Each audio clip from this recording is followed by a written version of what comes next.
agad na sabi ko hindi. Yung mga aspirant, dapat bisitahin namin yung 7 barangay. Sabay kampanya. So ngayon, nagpapasalamat kami.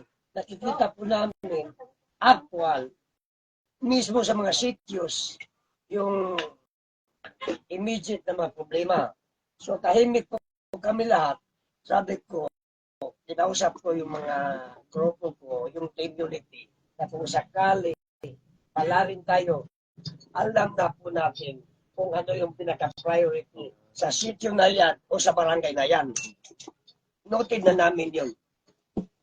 At siyempre, sa daan na yan, o sa dinaanan natin, sa palagay ba ninyo, may kinakailangang ayusin? Of course, kasama ninyo ang infra sa mga committees ng Sangguniang Bayan na sa palagay natin sa inyong inshallah pagrupo, ito yung mga problema na dapat solusyonan katulad ng mga farm to market road na kailanganin ng mga produkto, pangunahing produkto ng bayan. Kanina, yung 7 barangays, witness na po kayo. So ngayon, tahimik po ako doon sa lap, palipat-lipat ako ng sinakyan. Ngayon, nakikita ko, ano yung pinaka-immediate. One, yung farm to market road. Hindi sa lahat. Pero majority pa na kailangan ng constituents yung kalsada. May isang tao na kausap ko. Vice kung sakali manalo yung grupo mo, team mo, ito inihiling lang namin kahit matambakan lang o matulungan mo kami sa kalsada na ito, pinahirapan po kami. So tahimik ako sa totoo lang, inausap ko yung grupo. Sabi ko ito pala yung problema. Pangalawa, yung mga potable water. Last week, ay pumunta dito Barangay Topel. Yun, humingi po siya ng bomba, yung Jetmatic pump. So after nagibisita namin kanina, nakita ko talaga yun. So nagbigay kami yung team unity, nag-donate kami yung 3 unit na bomba. Akala ko biro lang po nila yun. So kanina, di-actual namin nakita na talagang kailangan nila. Pangatlo, yung pangatlo, yung electricity. May nakausap ka, matanda, sabi niya, Vice, kung madalo kayo, kasama yung mga kagawad mo, pwede maghingi kami ng solar. Simple na napakaliit yun. So tumaguson sa isip ko, sabi ko, ito pala yung mga kailangan sa mga remote area. Kaya ang totoo, sa remote area, yan talagang napag-iwanan. So kanina, hindi lang poblasyon ng barangay pinuntahan natin, kasama po kayo, sitios by sitios yung pinuntahan namin, ginawa natin. Nag-umpisa tayo 7 o'clock, inikot, katatapos lang po natin. Ngayon, kayo mismo, ano yung sabi niyo, napakalawak ng sakot ng municipality of Kapalawan. So, yun ang sabi ko, pag kami pala rin, gawin po namin ano yung makakaya po namin. Sa palagay, sa paglingkod po namin. Sabi ng iba sa aming mga tanong, ano ang magiging kakayanan ninyo bilang isang presiding officer samantalang tatlong taon kayo na nagserbisyong isang executive at saka sanggunian din sa barangay at naging vice president din kayo ng federation. Anong masasabi ninyo sa eksperyensya ninyo sa ngayong hamon na maging vice mayor ng bayan ng Kapalawan? 1, servisyo ko. Ano yung para sa tao, para sa kanila? Kung isipin, direct to the point tayo, kung nasa posisyon ka, isa kang alipin. Dapat matunan po natin lahat yan. Kasama po po yung team unit. Inshallah. At may katanungan din. At Ako na lang. Ito pangatlo. At yung mga pangunahing programa, plataforma po ninyo na sa palagay ninyo kailangan sa bayan ng Kapalawan na posible sa inyong pagtalaga bilang vice mayor at mga konsihal, immediate ninyong magagawa. 1, Malalaman lang po yan. Sir, malalaman lang po yan pag andyan na tayo sa pwesto. Ako na. Ako na. Doc Sandigan po ang inyong lingkod from Sisenyo, Sin Alsuara. At live po tayo at may nanonood po sa inyo. Doon po sa inyong binabangkit at nakita po namin na wala naman po gulo at napakaganda ng nakita namin dahil lahat ng bawat issue at sa mapayapang tinanggap kayo at kinamayan. Inyo bang team kung sakali kayo ay maluklok ay lahat ba ng pangangailangan ay pwede kayong pupuntaan kung sakali kayo ay maluklok lahat sa bawat 7 barangay na pinuntahan natin? Isang pinaka-priority po namin. Sabi ko, kaya po natin pinasok ito baka may gawa po tayo kung sakali para palarin po kami grupo. Pag naluklok po kami dyan, gagawin po namin ano yung makakaya namin para sa Kapalawan, para sa 7 barangays, especially sa mga remote areas. Ulitin ko na pag-iwanan talaga sila. Ika nga, unahin po namin yung sa mga laylayan. Pangalawang tanong po, Vice, nakita ko po at natanong ko, ito ba ay majority ba ito na Christian? Sabi niya, ang lolo ko ay pinakamatagal na dito. Although 20% kami ng mga Christian dito ay walang discrimination nangyayari doon sa ating mga kababayan na Christian. Pag kayo ay nanalo ay wala na bang discrimination? Tuloy pa rin ang inyong isa sa inyong slogan na I love you all? Ang discrimination, mahigpit na ipinagbabawal po yan ng bangsamoro of government. Mahigpit na pinagbabawal yung discrimination. Sino ka man, pinagbabawal yan. Pangatlong tanong ko po, itong pag kayo ay naluklok lahat, yung peace and order, gaano katatag ito? Kasi pag hindi po tama ang peace and order, maging ang atin ekonomiya ay hindi po natin maabot kung sakali kayo ay iluklok ng taong bayan. Para naman, dapat masabi natin na may paninindigan at na pag yan ang nanalo, tuloy-tuloy ang kapayapaan dito sa Kapalawan, Vice. Unang-una,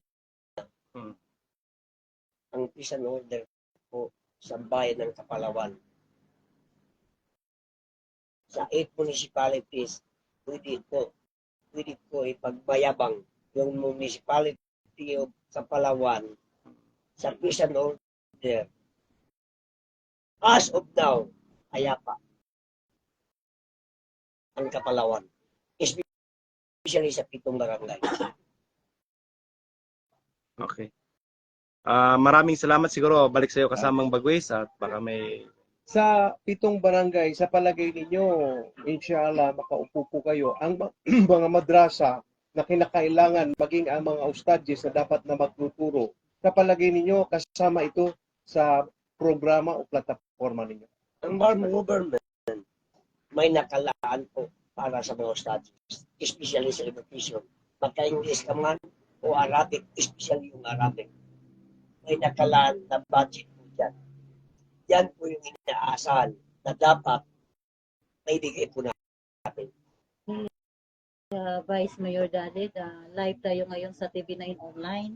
Kung sakaling ikaw ay palarin, ano po ba ang pangarap mo sa mamayan ng Kapalawan?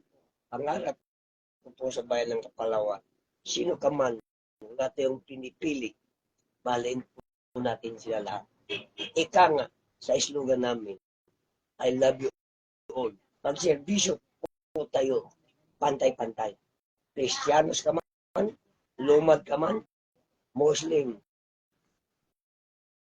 I-check and balance po natin yung 7 barangay. Yeah. Palakpakan, mabuhay! Yeah.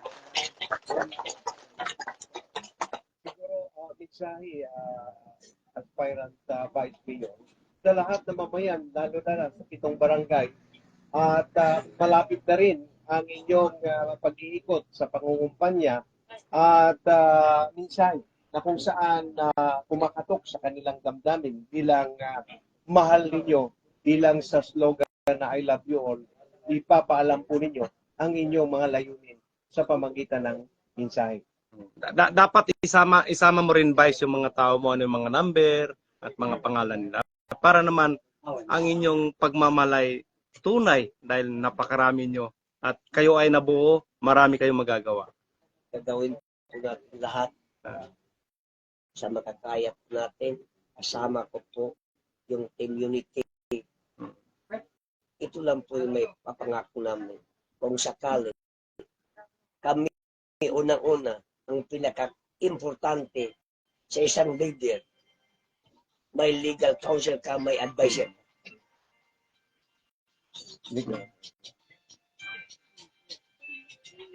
So yun po, dapat gawin po natin yun. Hindi lang sa salita, sa gawa. Ano po yung number ng balutan nyo? Bawat isa, pwede ba malaman ng ating nanonood ngayon? At mga pangalan po nila, para naman kung sakali, ay hindi na po makakalimutan ditong Amayo 12 na kayo po ay dapat iluklok dahil sa inyong slogan na I love you all. At education, tuloy-tuloy, at saka ekonomiya, angat sa inyong kung kayo ay maluklok grupo. I'm Inko, Yeah. I'm Dato Inko Ings Gyambangan Dalit, aspirant for Vice Mayor, Municipality of Kapalawan, SDA BARM, number 2 po sa Baluta. Kumakatok sa kanilang mga puso. Kumakatok po sa mga puso nila. Na dapat iboto. Yeah. Dapat ibuto, katukin natin yung puso nila. Yung mga konsihalis po ninyo, si Gawad Padrodin Jamblang, Tawad Padudin na Gamblang, Barangay Kibayaw. number 13 sa Balota, at si Kapitan Omar Manampan, Yeah. Omar Manampan, number 24 sa Number Balota. 24 sa Baluta. Si Yumar Mamulong po, 22. 22 sa Baluta. Qatar Kadingilan po, 14 sa Baluta. 13 sa Baluta. Buhari din pa ito mga 26 sa Baluta. Okay. Si Dato Commander, Yung mga pinaka senior citizen. Sa Baluta. number 10 sa Baluta. Number Talang. ano yung number na sa Baluta? Number 10 sa Baluta. Number 10 sa Baluta yan. Angel Sabaon, number 10 sa Baluta. Yeah. Sa Baluta. Mabuhay po ang slogan ng I love you all. I love you. So, Yeah. Team Unity, mabuhay. At lang po siya, dagdag po po. Oo. Team Unity po ang pangalan na, pero umbrella po ng UBGP.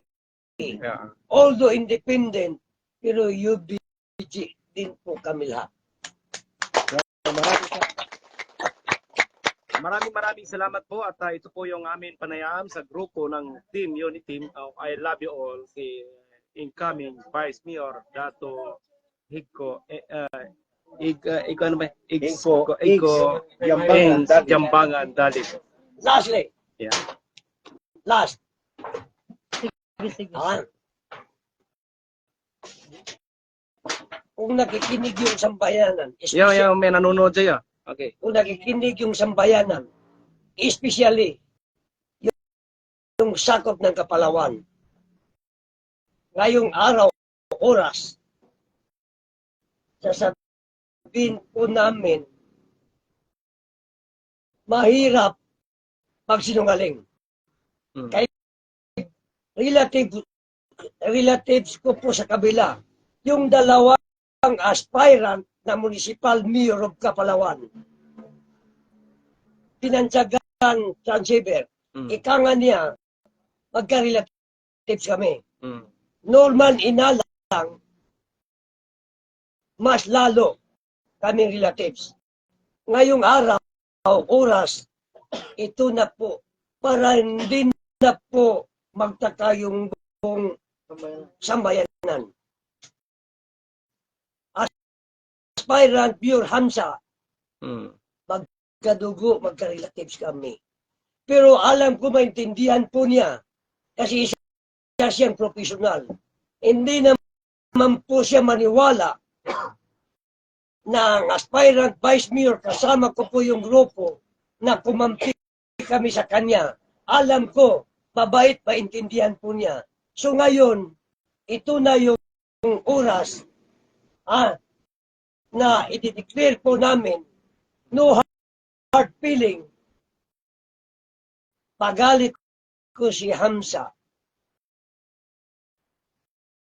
aspirant Pio. Pero hindi naman po siya magagalit sa grupo namin. Mm. 1 plus 1, common sense. Alam po niya. Makainalang po kami. Siguro hindi rin Mm. magawang issue sa kampo po ni Transibet kasi kilala ko rin po siya kung ano yung pagkatao niya.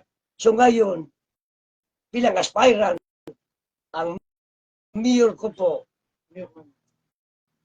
mayor namin, mayor Inalang, I hope maintindihan po ni Sir Haji Hamsa alias Transibet. Maraming salamat po. Yan po ang direct na prangka ni incoming Vice Mayor Dato Iko Hens Nasa likuran po Jambangan at, Dalig at kasama po ang kanyang mga Exahin, sanggunian bayan at team, kagrupo. unity, Mabuhay po kayo.